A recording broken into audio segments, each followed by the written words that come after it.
चुनाव है, नगर पालिका की टिकट की दावेदारी को लेकर आपकी ज्वाइनिंग देख रहे हैं? देखिए जी, एलनाबाद जो अब की बार नगर पालिका की जो सीट है वो आरक्षित है और मेरा भी उसमें राइट है। मैं भी ऐसी कोटे स्वागत से है आपका ई समाचार पर। और आज हमारे साथ पूर्व मंत्री बागीराम जी के बेटे एडवोकेट सुरेंद्र कुमार है, जिन्होंने आज इनेलो को छोड़कर भाजपा की में ज्वाइनिंग कर ली है। आज सिरसा में इनकी ज्वाइनिंग थी। सहकारिता मंत्री मनीष ग्रोवर, जिला अध्यक्ष आदित्य चौटाला, अमित चंद मेहता, पूर्व मुख्यमंत्री के पूर्व राजनीतिक सलाहकार जगदीश चोपड़ा की अध्यक्षता में आज इन्होंने विधिवत रूप से भाजपा को ज्वाइन कर लिया है। और हमारे सवाल ये है कि आप इनेलो को छोड़कर भाजपा में जाने का कैसे आपने विचार किया? देखिए जी, सबसे पहले मैं आपके चैनल ई समाचार का स्वागत करता हूं। आपके सभी दर्शकों को नमस्कार करता हूं। आपका चैनल है वो तरक्की करे, उन्नति करे, आपके फॉलोवर्स बढ़ें, ऐसी कामना करता हूं। और आज मैंने सिरसा में भारतीय जनता पार्टी के वरिष्ठ नेताओं के साथ भाजपा ज्वाइन की है। और मैं भाजपा ज्वाइन करने का सबसे जो बड़ा कारण है, मैं भाजपा की नीतियों से प्रभावित हुआ हूँ। आज भाजपा जो प्रदेश और देश के अंदर जो काम कर रही है, जो नीतियाँ लेके चल रही है, उनसे प्रभावित हुआ हूँ। आज देखिए, हरियाणा के अंदर ही देखिए आप, शिक्षा प्रणाली में जो सुधार हुआ है, नौकरियों में जो सुधार हुआ है, जहाँ पर्ची खर्ची चला करती थी, जहाँ मतलब आज जो योग्य बच्चे हैं उनको मौका मिल रहा है। मतलब शिक्षा में इतना सुधार कर दिया, नौकरियों में इतना सुधार कर दिया कि बच्चे इतने मतलब पढ़ने की ओर ध्यान कर रहे हैं। अब शहर में जो लाइब्रेरियाँ खुली हुई है, गांव में जो लाइब्रेरियाँ खुली हुई है, उनमें आपको एक सीट भी खाली कहीं नहीं मिलेगी। बच्चे दिन रात मेहनत कर रहे हैं और योग्यता के आधार पे बड़े बड़े पदों पर लग रहे हैं। बागीराम जी को इनेलो का विषम पिता महा कहा जाता है, क्योंकि बहुत पुराने समय से इनेलो के साथ जुड़े हुए हैं और बुजुर्ग नेता है। तो आपने उनसे विचार विमर्श किया इनेलो छोड़? देखिए जी, मेरे फादर साहब हैं और वो एलनाबाद से 5 बार विधायक रहे हैं और लोकदल से बहुत लंबे टाइम से वो चौधरी देवीलाल के साथ, चौधरी ओम प्रकाश चौटाला के साथ और अब आज चौधरी अभय सिंह चौटाला के साथ वो जुड़े हुए हैं और वो बहुत बड़े हैं। एलनाबाद की जनता ने बहुत बड़ा उनको मान सम्मान दिया है। मैं मतलब पूरा हमारा परिवार एलनाबाद की जनता का कभी भी एहसान हम भूल नहीं सकते, जिन्होंने हमें इतने लंबे टाइम तक साथ दिया। और देखिए जी, मैं वैसे उनसे अलग रहता हूँ, मैं एलनाबाद में रहता हूँ।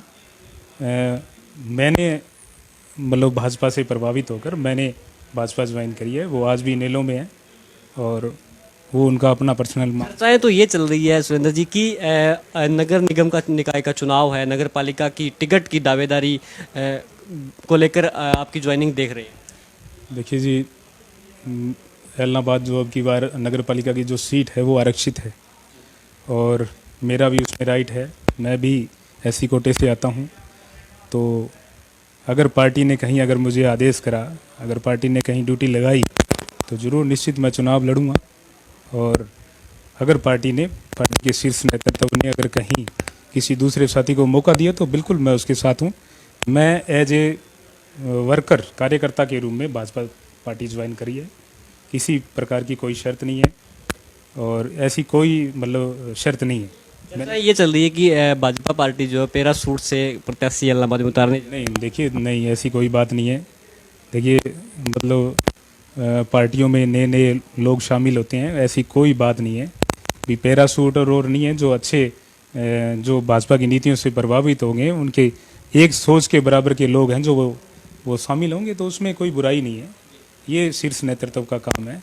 पैरासूट और ये ऐसी बातें कुछ भी नहीं है, कोई ज़रूरी नहीं है। देखिए, अगर मेरे में योग्यता होगी, कहीं इलाहाबाद की जनता ने चाहा, तो ज़रूर निश्चित होगा, 100% होगा।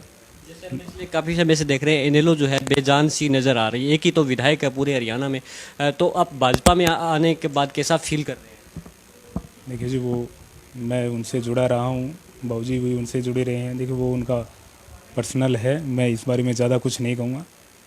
उनको सुधार की आवश्यकता है और अगर सुधार करेंगे तो निश्चित ही कभी ना कभी कामयाबी मिलेगी। इससे ज़्यादा मेरे लिए और कुछ नहीं। किसी को भी मिले, चलो आपने ये बात बता दी, लेकिन अगर हम नगर पालिका इलाहाबाद की बात करें तो यहाँ कैसा समीकरण रहने वाला है, कौन जीत सकता है?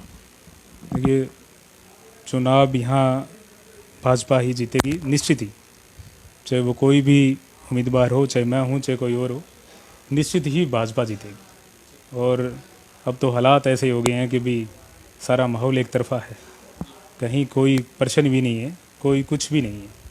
आज हर आदमी की जुबान पे एक ही बात है, भाजपा। और आप मान के चलो भी आने वाला टाइम भी और भाजपा हैट्रिक की तरफ जा रही है, देश और प्रदेश में भी तीसरी बार भाजपा आएगी, ये निश्चित है। ट्रिपल इंजन की सरकार अ,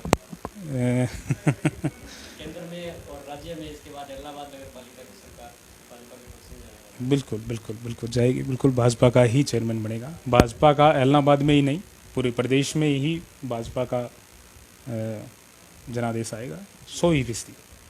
ये हमारे साथ थे एडवोकेट सुरेंद्र कुमार, जो पूर्व मंत्री भागीराम के सुपुत्र हैं, और इन्होंने कहा है कि मैं अपने पिताजी से अलग रहता हूं शहर में, और भाजपा जो मैंने ज्वाइन की है वो बिना शर्तों के ज्वाइन की है। अगर भाजपा पार्टी उनको कोई भी जिम्मेवारी देंगे तो वो अपनी शिद्दत से उसको निभाएंगे, और उन्होंने दावा किया है कि इलाहाबाद नगर पालिका में भाजपा का ही चेयरमैन बनेगा। लेकिन चर्चाएँ ये चल रही है कि टिकट सुरेंद्र कुमार को ही मिलेगी, ऐसा चर्चा पूरे बाज़ार में है। आज के समय में सभी जगह हम देख रहे हैं, चर्चाएं तो चर्चाएं हैं, लेकिन आने वाला समय ही बताएगा भाजपा किस पर दांव खेलती है। लेकिन इलाहाबाद भाजपा की बात करें तो इनके पास एक मजबूत दावेदार आज इनके खाते में आ गया है, और अब पार्टी को देखना है वो किस तरह से अपना टिकट का मंथन करेगी और किस नाम पर फाइनल मोहर लगाएगी। आप ई समाचार देख रहे थे, मैं हूँ LD स्वामी।